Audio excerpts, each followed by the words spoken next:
Hello, Scorpio, Sun, Moon, Rising. Check mo yung natal chart mo. Welcome to Unicorn Princess Tarot. Ako si Madam P at ito ang iyong astrological reading.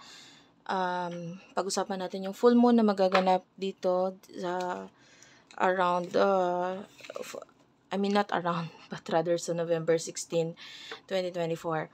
Sa ibang lugar, could be November 15. So, depende kung nasaan ka sa mundo. Okay?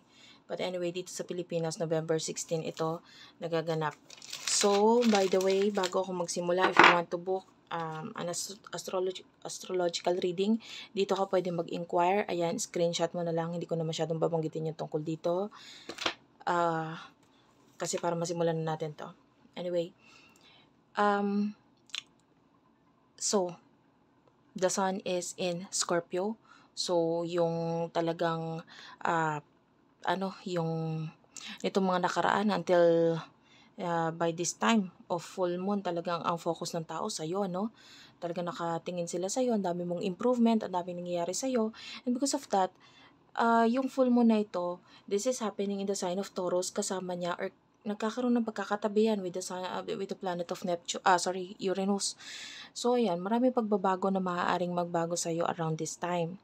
Pwedeng, eto sinabi ko full moon, pero ang effect nito pwedeng before, days after. Maramdaman mo pa rin yung effect nito. You know, the moon is all about emotions. Ngayon, mas malakas ang emotion natin during this time. And ito, pwedeng makaapekto sa iyo lalo na sa pagdating sa mga relationship, business partnership. Yung iba sa inyo pwedeng may kinalaman sa one-on-one commitment mo sa isang tao. Whether could be best friends, could be business partners, marriage, ayan, kung kasal ka, or someone na may ka-connect ka, commitment ka na pwedeng may usapan kayo nitong taong to, so we can call that as one-on-one commitment, connection. So there's a big change na pwedeng i-shake up sa'yo or mangyari around this time, either a new beginning or an ending of a connection sa dito sa full moon na ito, no? Doon sa mga tao na yon, nakakonect mo one-on-one. Kung ito ay halimbawa relationship, tapos may problem na sa relasyon ninyo, pwedeng around this time, magkaroon ng biglaang pagbabago, especially na hindi lang ito ang nangyayari, no?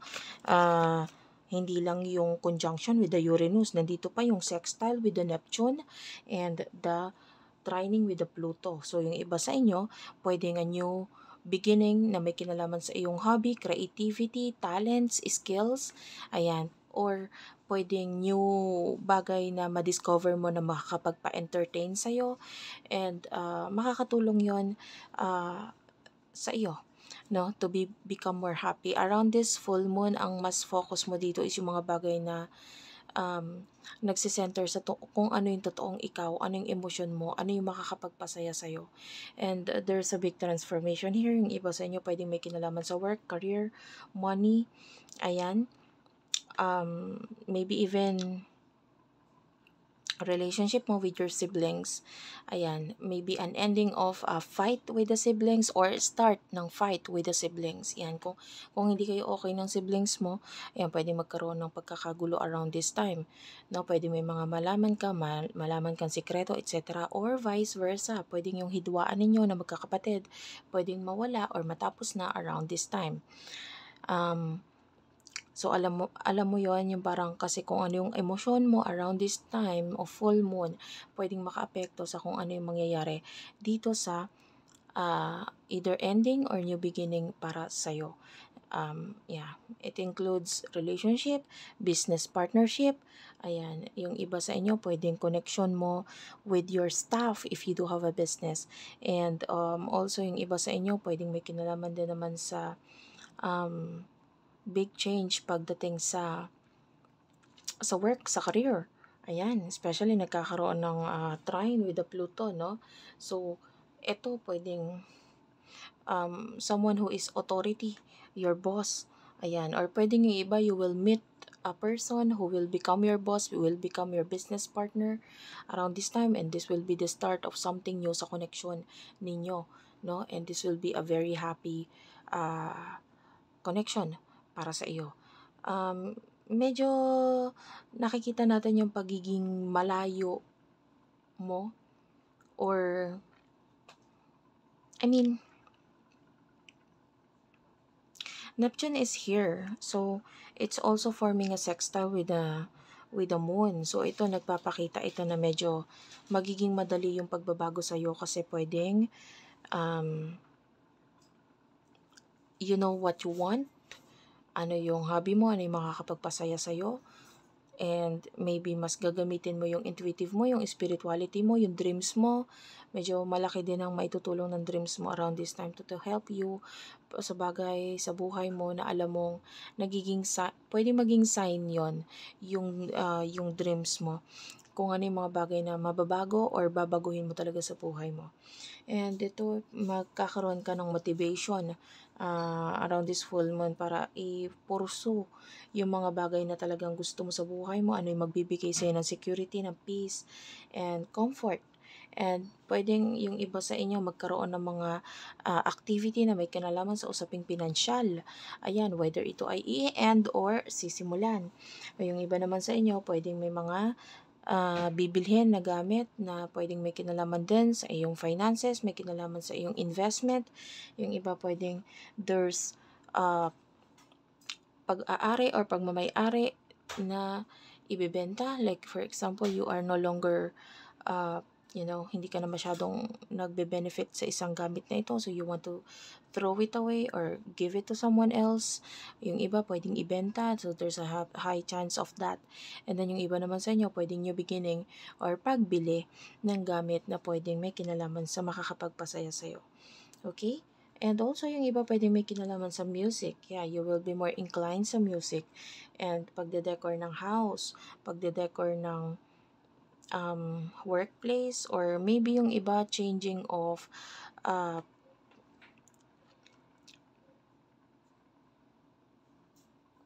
also around this time possible yung pag-apply ng loan, yan, to make changes sa sa buhay mo, sa partnership or sa relationship mo sa buhay mo. So there's a high chance of that.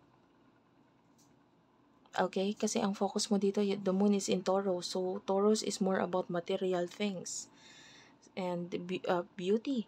Kasama yan. So yung iba sa inyo may paggastos na may kinalaman sa pagpapaganda, pag-aayos ng sarili. And yun nga, pwedeng pagbili ng mga gadget, pagbili ng sasakyan, or pag-aayos ng sasakyan.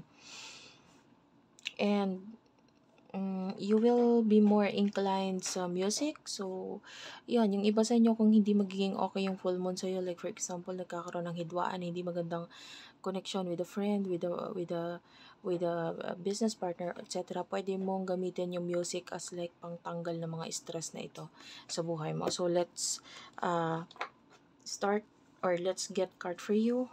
Ano yung advice for you? For the sign of Scorpio, Sun, Moon, Rising.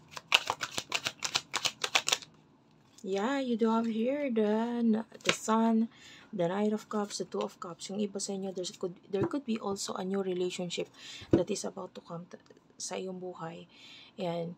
And yung iba sa inyo, pwedeng pagkakaroon ng deeper level of commitment, new deeper level of relationship.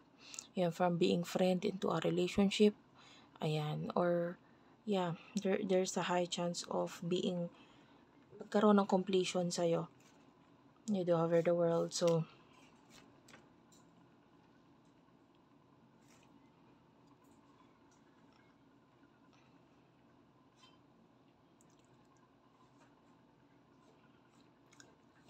if you're still single, high chance na magkaroon ng person, or may dumating na person sa'yo, magkaroon ng biglang taong dadating sa buhay mo, tapos magkakaroon ng something sa inyo ng taong ito around this time. Okay? So, yeah, a person na magkakaroon ng biglaang connection sa inyo. But I highly suggest na wag agad-agad muna magtiwala, kasi it's forming a sextile with the Neptune. So, pwede magkaroon ng hindi pa agad, may mga bagay na hindi ka pa alam, or may mga bagay na pwedeng ma-discover ka pa dito sa taong to. So, hayaan mo muna ma-discover mo yung mga bagay na yun. Okay, so that's it for now. Thank you for watching. Hopefully, nabigyan kita ng guidance. Please do like and subscribe kung hindi ka pa nakaka-subscribe dito. And meron po akong TikTok.